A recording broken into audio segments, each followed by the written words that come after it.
พี่น้องออกแล้วดิออกแล้วซิงเกิลใหม่ซิงเกิลแรกด้วยเพลงแรกด้วยของน้องอ้นพานุวัฒน์อ้นโท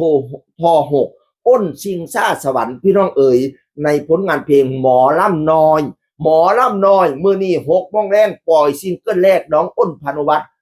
มือนี่หมายความว่าเมื่อวานนี้เป็นโพสต์แต่เมื่อวานออกเมื่อวันที่29เก้าคำเก้าคูณเก้าตูนเก้าสวดเก้าเจริญเด้อคำแพงอีพอ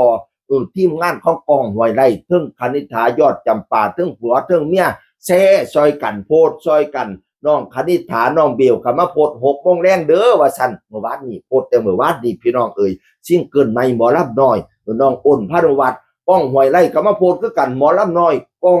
อ้นพานุวัฒน์พี่น้องเอ๋ยโพดแล้วโพดเอกข้าเจ้าหลายเพจเนาะอันก้องห้วยไร่นั่นเพจหลักกันคนติดตาม4 ล้านคนเลยนะเราเพจร้องอีกว่าเนี่ยอุ้ยเพจรับเป็นล้าน2 ล้านพี่น้องเอ๋ยผู้ติดตามแล้วหลายคักเลยก้องห้วยไร่อ่ะปล่อยซิงเกิลแรกของน้องอ้นพานุวัฒน์มื้อนี้6 โมงแรงเด้อว่าฉันว่า6 โมงแรงวันที่29พี่น้องเอ๋ยเบิ้ลปทุมราชไปควบคุมการอัดพี่น้องเอ๋ย อันนึงน้องอ้นอันนึงน้องอ้นอัวเบิ้ลน่ะอ้นอัวจังว่าฉัน ตามสไตล์เพื่อนเนาะคู่หูคู่ห้าพี่น้องเอ๋ยม่วนซื่นกันเป็นตะนายเป็นการเข้าห้องอัดที่มีการควบคุมการผลิตโดยเบิ้ลปทุมราชแล้วก็ก้องห้วยไร่ศิลปินซูเปอร์สตาร์ดังของเมืองไทยพี่น้องเอ๋ยควบคุมการผลิตผลงานเพลงหมอลำน้อยซึ่งเป็นผลงานปลายปากกาของก้องห้วยไร่เลยนะเขียนเองแล้วก็ควบคุมเองเข้าห้องอัดพาเข้าห้องอัดเองนักเลงพอเราต้องการอยากให้น้องเนี่ยใส่เพลงนี้ในการทำมาหากินมอบลิขสิทธิ์ให้เลยเด้ให้ได้ไปออกคอนเสิร์ตเพราะว่าทุกวันนี้เนาะถ้านักร้องถ้ามีผลงานเพลงดัง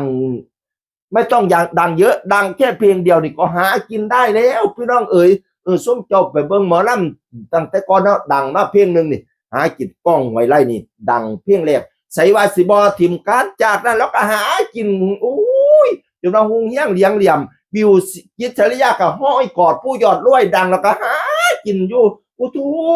แม่นพิสิทธิ์พ่วงกับผลงานเพลงปลายฟ้าแล้วเนาะดังเพลงเดียวก็หากินอยู่เป็นปี2 ปีพี่น้องเลยนี่ครับเพลงหมอลำน้อยดังนะ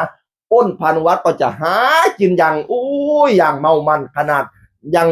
อันไม่มีซิงเกิลตัวเองตอนนี้งานกับเขาแต่ครบพี่น้องเอ๋ยเป็นเพลงฟังอันก้องเขียนกันแล้วกันก้องเขียนว่าจังสิล่ะด้วยเจตนาอยากสิทำเพลงให้น้องเพื่อใช้ในการออกทั่วคอนเสิร์ตโดยมอบลิขสิทธิ์เพลงทั้งหมดให้เป็นของน้องให้นำเพลงหมอลำน้อยลงได้ช่อง YouTube ส่วนตัวของน้องแต่ครูเซตและน้องบอกให้ผมนำไปลงใน YouTube ของผมในส่วนของลายลิกพนาวาจะลงในวันนี้ในช่อง YouTube ของผมส่วนมิวสิกวิดีโอจะลงในช่องทางของน้องเพื่อให้เป็นไปตามเจตนา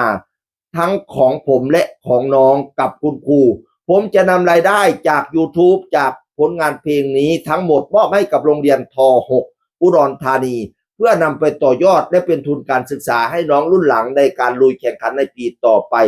รอฟังนะครับประสันวานะอยากให้มอบเพลงนี้เป็นลิขสิทธิ์ให้น้องเลยเราแต่งเองผ้าเขาห้องหัดเองแล้วก็